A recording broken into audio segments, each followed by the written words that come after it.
झोपड़े के द्वार पर बाप और बेटा दोनों एक बुझे हुए अलाव के सामने चुपचाप बैठे हुए थे और अंदर बेटे की जवान बीवी बुधिया प्रसव वेदना में पछाड़ खा रही थी।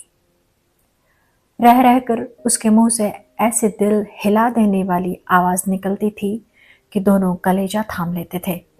जाड़ों की रात थी। प्रकृति सन्नाटे में डूबी हुई, सारा गांव अंधकार में लय हो गया था। घीसू ने कहा, मालूम होता है बचेगी नहीं। सारा दिन दौड़ते हो गया, जा देख तो आ। माधव चढ़कर बोला, मरना ही है तो जल्दी मर क्यों नहीं जाती, देख कर क्या करूं।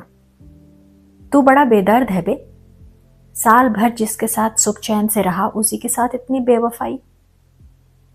तो मुझसे तो उसका तड़पना और हाथ पांव पटकना नहीं देखा जाता। चमारों का कुनबा था और सारे गांव में बदनाम। घीसू एक दिन काम करता तो 3 दिन आराम करता। माधव इतना काम चोर था कि आध घंटे काम करता तो घंटे भर चिलम पीता। इसलिए उन्हें कहीं मजदूरी नहीं मिलती थी। घर भर में मुट्ठी भर भी अनाज मौजूद हो तो उनके लिए काम करने की कसम थी। जब 2-4 फाके हो जाते तो घीसू पेड़ पर चढ़कर लकड़ियां तोड़ लाता और माधव बाजार से बेच लाता। और जब तक वह पैसे रहते दोनों इधर उधर मारे मारे फिरते। गांव में काम की कमी ना थी। किसानों का गांव था, मेहनती आदमी के लिए 50 काम थे, मगर इन दोनों को उसी वक्त बुलाते जब 2 आदमियों से एक का काम पाकर भी संतोष कर लेने के सिवा और कोई चारा ना होता। अगर दोनों साधु होते तो उन्हें संतोष और धैर्य के लिए संयम और नियम की बिल्कुल जरूरत ना होती। यह तो इनकी प्रकृति थी। विचित्र जीवन था इनका। घर में मिट्टी के 2-4 बर्तन के सिवा कोई संपत्ति नहीं। फटे चीथड़ों से अपनी नग्नता को ढांके हुए जिए जाते थे। संसार की चिंताओं से मुक्त, कर्ज से लदे हुए, गालियां भी खाते, मार भी खाते, मगर कोई गम नहीं। दीन इतने की वसूली की बिल्कुल आशा न रहने पर भी लोग इन्हें कुछ न कुछ कर्ज दे देते थे। मटर आलू की फसल में दूसरों के खेतों से मटर या आलू उखाड़ लाते और भून भान कर खा लेते, या 10-5 ऊख उखाड़ लाते और रात को चूसते। घीसू ने इसी आकाश वृत्ति से 60 साल की उम्र काट दी और माधव भी सपूत बेटे की तरह बाप ही के पद चिन्हों पर चल रहा था, बल्कि उसका नाम और भी उजागर कर रहा था। इस वक्त भी दोनों अलाव के सामने बैठकर आलू भून रहे थे, जो कि किसी खेत से खोद लाए थे। घीसू की स्त्री का तो बहुत दिन हुए देहांत हो गया था। माधव का ब्याह पिछले साल हुआ था।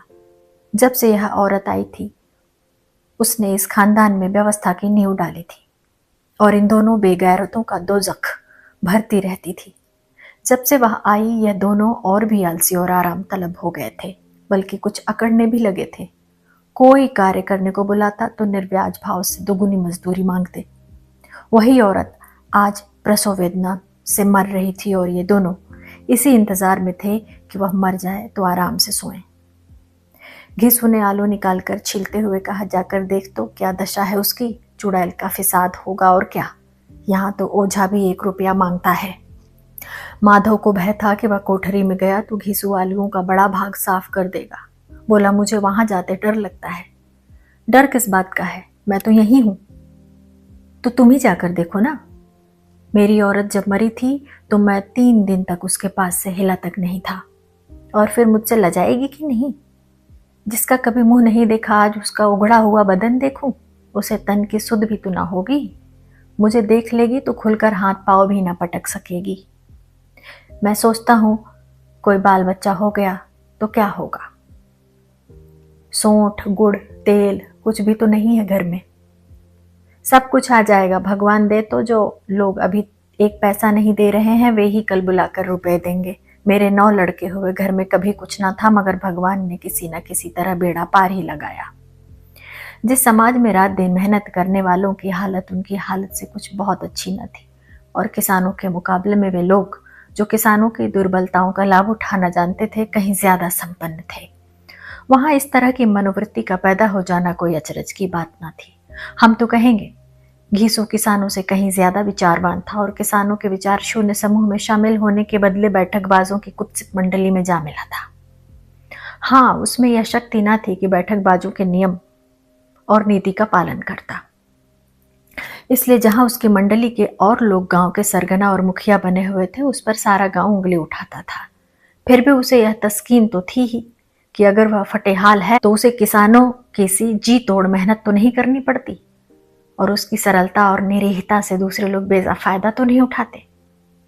दोनों आलू निकाल निकाल कर जलते जलते खाने लगे। कल से कुछ नहीं खाया था, इतना सब्र न था कि ठंडा हो जाने दे।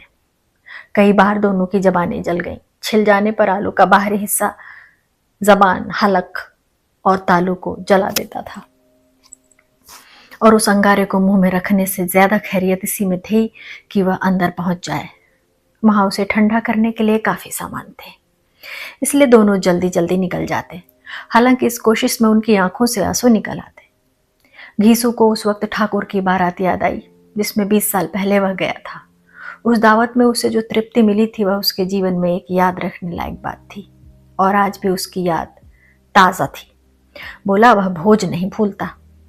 तब से फिर उस तरह का खाना और भरपेट नहीं मिला।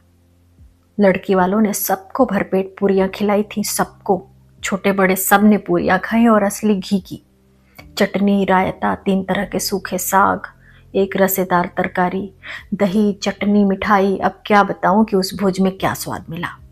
कोई रोक टोक नहीं थी, जो चीज चाहो मांगो, जितना चाहो खाओ। लोगों ने ऐसा खाया कि किसी से पानी न पिया गया।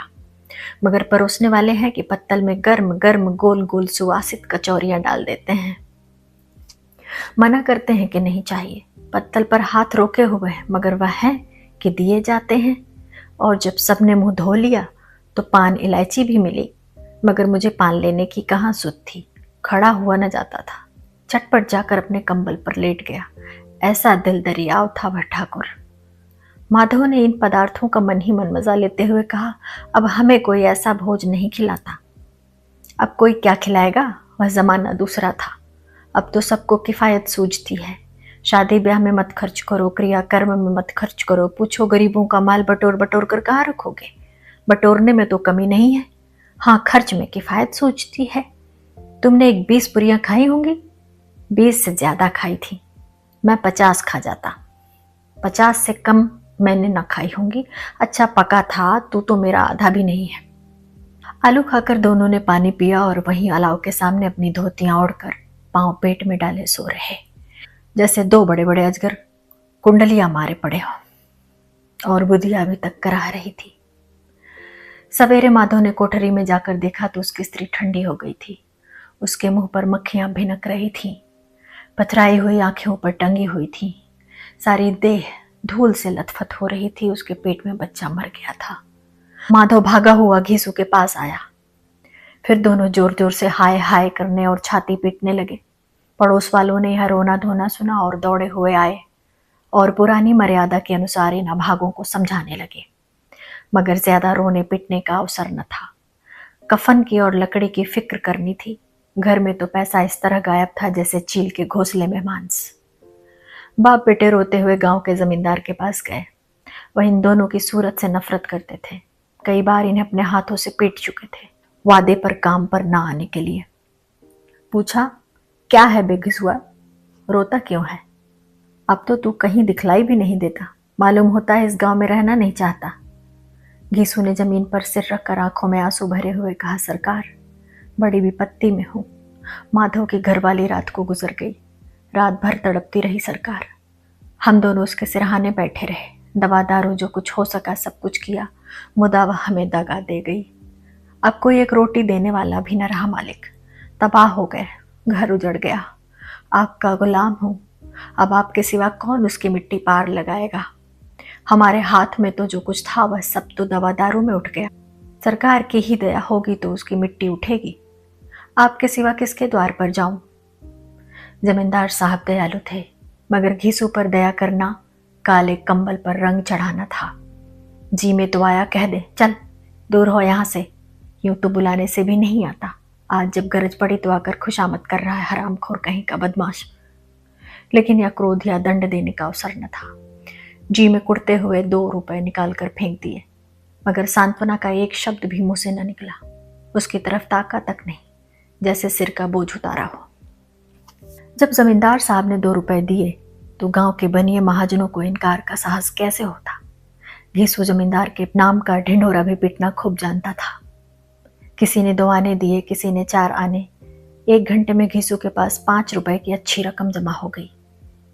कहीं से अनाज मिल गया, कहीं से लकड़ी, और दोपहर को घीसू और माधव बाजार से कफन लाने चले। इधर लोग बांस वांस काटने लगे। गांव की नर्म दिल स्त्रियां आकर लाश देखती थी, उसकी बेकसी पर 2 बूंद आंसू गिरा कर चली जाती थी। बाजार में पहुंचकर घीसू बोला, लकड़ी तो उसे जलाने भर को मिल गई है, क्यों माधव? माधव बोला, हाँ लकड़ी तो बहुत है, अब कफन चाहिए, तो चलो कोई हल्का सा कफन ले ले। हाँ और क्या, लाश उठते उठते रात हो जाएगी, रात को कफन कौन देखता है। कैसा बुरा रिवाज है कि जिसे जीते जी तन ढांकने को चिथड़ा भी न मिले, उसे मरने पर नया कफन चाहिए। कफन लाश के साथ जल ही तो जाता है, और क्या रखा रहता है। यही 5 रुपए पहले मिलते तो कुछ दवा दारू कर लेते। दोनों एक दूसरे के मन की बात ताड़ रहे थे। बाजार में इधर उधर घूमते रहे, कभी इस बाजार की दुकान पर गए, कभी उस दुकान पर। तरह तरह के कपड़े, रेशमी और सूती देखे, मगर कुछ जचा नहीं। यहाँ तक कि शाम हो गई। तब दोनों न जाने कैसी दैवी प्रेरणा से एक मधुशाला के सामने जा पहुंचे और जैसे किसी पूर्व निश्चित व्यवस्था से अंदर चले गए। वहां जरा देर तक दोनों असमंजस में खड़े रहे। फिर घीसू ने गद्दी के सामने जाकर कहा, साहू जी 1 बोतल हमें भी देना। कई कुज्जियां ताबड़तोड़ पीने के बाद दोनों सुरूर में आ गए। घीसू बोला, कफन लगाने से क्या मिलता, आखिर जल ही तो जाता, कुछ बहू के साथ तो न जाता। माधव आसमान की तरफ देखकर बोला, मानो देवताओं को अपनी निष्पापता का साक्षी बना रहा हो। दुनिया का दस्तूर है, नहीं लोग बामनों को हजारों रुपए क्यों दे देते हैं। कौन देखता है परलोक में मिलता है या नहीं। बड़े आदमियों के पास धन है, फूंके, हमारे पास फूंकने को क्या है। लेकिन लोगों को जवाब क्या दोगे, लोग पूछेंगे नहीं कफन कहाँ है। घीसू हंसा, अबे कह देंगे कि रुपए कमर से खिसक गए, बहुत ढूंढा मिले नहीं। लोगों को विश्वास ना आएगा, लेकिन फिर वही रुपए देंगे। माधव भी हंसा। इस अनपेक्षित सौभाग्य पर बोला, बड़ी अच्छी थी बेचारी, मरी तो खूब खिला पिलाकर। आधी बोतल से ज्यादा उड़ गई। घीसू ने 2 सेर पूरियां मंगाई, चटनी, अचार, कलेजियां। शराब खाने के सामने ही दुकान थी। माधव लपक कर 2 पत्तलों में सारे सामान ले आया। पूरा 1.5 रुपया खर्च हो गया, सिर्फ थोड़े से पैसे बचे रहे। दोनों इस वक्त इस शान में बैठे पूरियां खा रहे थे जैसे जंगल में कोई शेर अपना शिकार उड़ा रहा हो। न जवाबदेही का खौफ था, न बदनामी की फिक्र। इन भावनाओं को उन्होंने बहुत पहले ही जीत लिया था। घीसू दार्शनिक भाव से बोला, हमारी आत्मा प्रसन्न हो रही है तो क्या उसे पुण्य ना होगा। माधव ने श्रद्धा से सिर झुकाकर तस्दीक की, जरूर से जरूर होगा। भगवान तुम अंतर्यामी हो, उसे बैकुंठ ले जाना। हम दोनों हृदय से आशीर्वाद दे रहे हैं। आज जो भोजन मिला वह कभी उम्र भर न मिला था। एक क्षण के बाद माधव के मन में एक शंका जगी। बोला, क्यों दादा, हम लोग भी एक न एक दिन वहां जाएंगे ही। घीसू ने इस भोले भाले सवाल का कुछ उत्तर न दिया। वह परलोक की बातें सोचकर इस आनंद में बाधा न डालना चाहता था। जो वहां वह हम लोगों से पूछे कि तुमने हमें कफन क्यों नहीं दिया, तो क्या कहोगे। कहेंगे तुम्हारा सिर। पूछेगी तो जरूर, तू कैसे जानता है कि उसे कफन ना मिलेगा। तू मुझे ऐसा गधा समझता है। 60 साल क्या दुनिया में घास खोदता रहा हूं। उसको कफन मिलेगा और बहुत अच्छा मिलेगा। माधव को विश्वास ना आया। बोला, कौन देगा, रुपए तो तुमने चट कर दिए। वह तो मुझसे पूछेगी, उसकी मांग में तो सिंदूर मैंने डाला था। कौन देगा, बताते क्यों नहीं। वही लोग देंगे जिन्होंने अब की दिया। हाँ, अब के रुपए हमारे हाथ ना आएंगे। ज्यों ज्यों अंधेरा बढ़ता था और सितारों की चमक तेज होती थी, मधुशाला की रौनक भी बढ़ती जाती थी। कोई गाता था, कोई डिंग मारता था, कोई अपने संगी के गले लिपटा जाता था, कोई अपने दोस्त के मुंह में कुल्हड़ लगाए देता था। वहां के वातावरण में सुरूर था, हवा में नशा। कितने तो यहाँ आकर एक चुल्लू में मस्त हो जाते थे। शराब से ज्यादा यहाँ की हवा उन पर नशा करती थी। जीवन की बाधाएं यहाँ खींच लाती थीं और कुछ देर के लिए यह भूल जाते थे कि वे जीते हैं या मरते हैं, या न जीते हैं न मरते हैं। और इन दोनों बाप बेटे अब भी मजे ले लेकर चुस्कियां ले रहे थे। सबकी निगाहें इनकी ओर जमी हुई थीं। दोनों कितने भाग्य के बली हैं, पूरी बोतल बीच में है। पर पेट खाकर माधव ने बची हुई पूरियों का पत्तल उठाकर एक भिखारी को दे दिया, जो खड़ा इनकी ओर भूखी आंखों से देख रहा था और देने के गौरव, आनंद और उल्लास का अपने जीवन में पहली बार अनुभव किया। घीसू ने कहा, ले जा, खूब खा और आशीर्वाद दे। जिसकी कमाई है वह तो मर गई, मगर तेरा आशीर्वाद उसे जरूर पहुंचेगा। रोए रोए से आशीर्वाद दो, बड़ी गाढ़ी कमाई के पैसे हैं। माधव ने फिर आसमान की तरफ देखकर कहा, वह बैकुंठ में जाएगी दादा, बैकुंठ की रानी बनेगी। घीसू खड़ा हो गया और जैसे उल्लास की लहरों में तैरता हुआ बोला, हाँ बेटा, बैकुंठ में जाएगी। किसी को सताया नहीं, किसी को दबाया नहीं, मरते मरते हमारी जिंदगी की सबसे बड़ी लालसा पूरी कर गई। वह ना बैकुंठ जाएगी तो क्या ये मोटे मोटे लोग जाएंगे, जो गरीबों को दोनों हाथों से लूटते हैं और अपने पाप को धोने के लिए गंगा में नहाते हैं और मंदिरों में जल चढ़ाते हैं। श्रद्धालुता का यह रंग तुरंत ही बदल गया। अस्थिरता नशे की खासियत है। दुख और निराशा का दौरा हुआ। माधव बोला, मगर दादा, बेचारी ने जिंदगी में बड़ा दुख भोगा, कितना दुख झेल कर मरी। वह आंखों पर हाथ रखकर रोने लगा, चीखे मार मार कर। घीसू ने समझाया, क्यों रोता है बेटा, खुश हो कि वह माया जाल से मुक्त हो गई, जंजाल से छूट गई। बड़ी भाग्यवान थी जो इतनी जल्द माया मोह के बंधन तोड़ दिए। और दोनों खड़े होकर गाने लगे, ठगनी क्यों नैना झमकावे ठगनी।